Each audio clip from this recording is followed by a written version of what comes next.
కొందరు పోలీసులు Revanth Reddy private సైన్యంలా వ్యవహరిస్తున్నారంటూ comment చేశారు కేటీఆర్. లగచర్లలో సంబంధించి బాధితుల పక్షాన ఎన్హెచ్ఆర్సీకి వెళ్లామని కూడా ఆయన కామెంట్ చేశారు. రేవంత్ రెడ్డి స్థానిక ఎమ్మెల్యేగా, హోంమంత్రిగా, సీఎంగా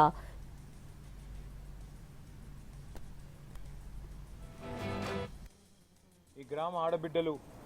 మా బంజారా ఆడబిడ్డలు అందరూ కూడా పొద్దున్నే హైదరాబాద్ దాకా వచ్చి, అన్నా కేసీఆర్ గారి పార్టీ, తెలంగాణ కోసం పెట్టిన పార్టీ 24 ఏళ్లు పూర్తి చేసుకొని 25వ సంవత్సరంలో అడుగు పెడుతున్న సందర్భంగా మీకోసం మా వంతుగా ఉడతా భక్తిగా మీరు మాకు మా కష్టంలో అండగున్నారు,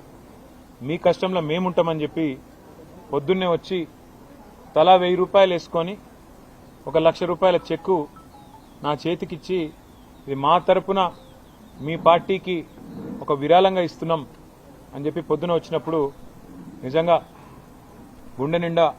సంతోషం అనిపించింది. ఎందుకంటే వాళ్ళు పడ్డ కష్టం మామూలు కష్టం కాదు. 40 మందిని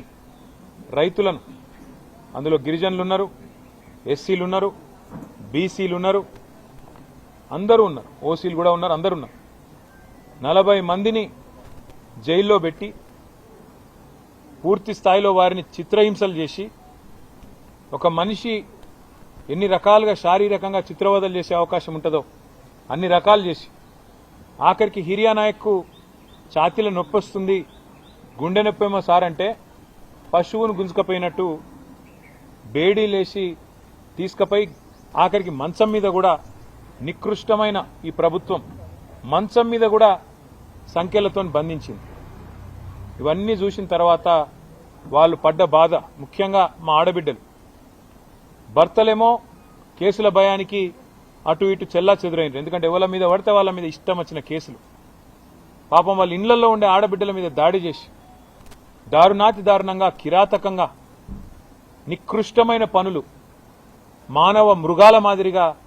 రేవంత్ రెడ్డి ప్రైవేట్ సైన్యంలాగా పనిచేస్తున్న కొంతమంది పోలీసులు వాళ్లను మొలెస్ట్ చేసినారు, అసభ్యంగా ముట్టినారు, అసభ్యంగా ఆడకూతుర్ల మీద, సొంత చెల్లెళ్ళు, సొంత కుటుంబ సభ్యులు, ఆడపిల్లలు ఉంటారనే ఇంగితం కూడా లేకుండా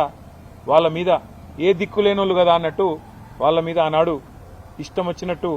చేతులు వేయడం, తాకకూడని చోట తాకడం, నికృష్టంగా కామాంధుల మాదిరిగా ఆ రోజు దుర్మార్గంగా దాడి చేసినారు. ఇవన్నీ చూసిన తర్వాత గుండె రగిలి, మా నాయకుడు, మా సోదరుడు నరేందర్ రెడ్డి అప్పుడు జైల్లో ఉన్నాడు, ఆయన కూడా 37 రోజులు జైల్లో పెట్టింది. గుండె రగిలి వాళ్ళందరూ మా దగ్గరికి వస్తే, ఇదే తెలంగాణ భవన్కి వస్తే వాళ్ళకి మాట ఇచ్చిన, అందులో ప్రెగ్నెంట్ అమ్మాయి జ్యోతి కూడా ఉండే, మిగతా ఆడబిడ్డలు అందరూ ఉండే, వాళ్ళకు మాట ఇచ్చి వాళ్ళ నీడికెళ్ళి ఢిల్లీ దాకా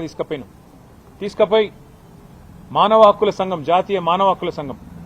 జాతీయ ఎస్సీ ఎస్టీ కమిషన్, జాతీయ మహిళా కమిషన్ అందరినీ ఆ రోజు బీఆర్ఎస్ పార్టీ తరఫున నేను కూడా స్వయంగా పోయి, మా సత్యవతి రాథోడ్ గారు, మా సబితా ఇంద్రారెడ్డి గారు, మా ఆర్ఎస్ ప్రవీణ్ కుమార్ గారు, శ్రీనివాస్ గౌడ్ గారు అందరం కలిసి, నరేందర్ లేకపోయినా నరేందర్ కుటుంబ సభ్యులైన మా లగచర్ల, హకీంపేట ఆడబిడ్డలకు జరుగుతున్న అన్యాయాన్ని దేశం దృష్టికి తీసుకురావాలని చెప్పి ఆడికి పోయినాక మానవ హక్కుల కమిషన్ మాకు మాట ఇచ్చింది, మేము తప్పకుండా విచారిస్తామని. మరి ఇచ్చిన మాట ప్రకారం ఇవాళ దేశంలో ఇంకా న్యాయం బతికే ఉన్నది, దేశంలో ధర్మం బతికే ఉన్నది, ఇంకా మానవత్వం కూడా మిగిలే ఉన్నది అనే విధంగా వాళ్ళు నిన్న ఇచ్చిన రిపోర్టు మాతో పాటు మా ఆడబిడ్డలందరికీ కూడా ఎంతో కొంత ఉపశమనం కలిగించిందేమో నేను అనుకుంటా ఉన్నాను. వారు స్పష్టంగా చెప్పినారు, మొన్నటికి మొన్న మీరు చూసి హైదరాబాద్ సెంట్రల్ యూనివర్సిటీలో ఈ దుర్మార్గ ప్రభుత్వం రేవంత్ రెడ్డి నాయకత్వంలో ఫైనాన్షియల్ ఫ్రాడ్కి పాల్పడ్డది.